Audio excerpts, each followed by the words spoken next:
The station lights flickered. Deep within the neutral zone orbital hub, surrounded by traders, diplomats, and synthetic life forms, a figure entered the cantina. Cloaked in matte black composite armor and trailing a heavy silence, the patrons parted. Instinctively, there were no insignias on his gear, no unit ID or fleet tags, just a name etched in a dead Terran dialect across his chest plate. Valen. Humans hadn't been seen in over 80 years, not in this sector. After the fall of Earth and the Council's false peace, they had vanished like whispers in a storm. But Valen wasn't just any human dot. He was a sentinel. He was vengeance waiting. Across the dim-lit lounge, a well-dressed Glaucon with aquamarine eyes and reptilian features raised a goblet, pretending not to notice the human. Synthetic skin stretched over his jawline, and his face bore the perfected artistry of surgical reshaping. He had paid handsomely to erase his past, changed his name, voice and scent markers, moved between sectors, jumped aliases, buried history, but no one could bury blood. Valen's voice broke the air like a thundercrack.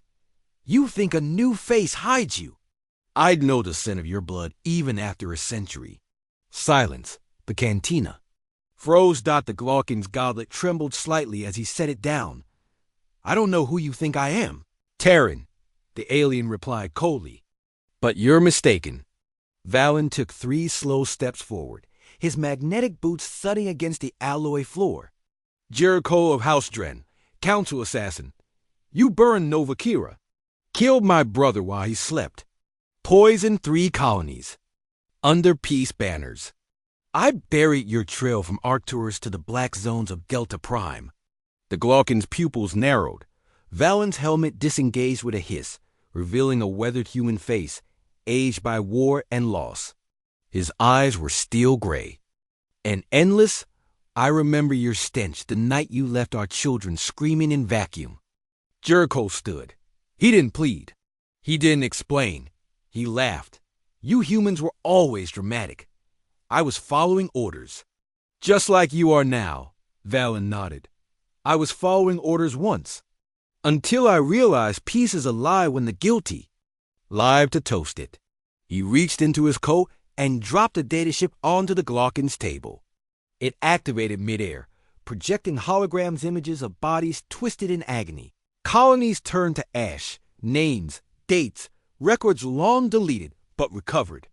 Through blood and grit, the cantina patrons watched in horror. These were war crimes, unacknowledged by the Galactic Council, and they all traced back to one man with a different face. Valen stepped back and raised his wrist gauntlet, under Earth Directive 019, authorized by the last human high command. You are sentenced to death.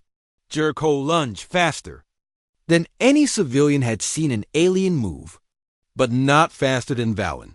The first plasma round punched through the Glaucon's knee. The second severed his artificial vocal cords. The third embedded itself in his heart dot as he collapsed, gurgling in. Silence. Valen knelt beside him.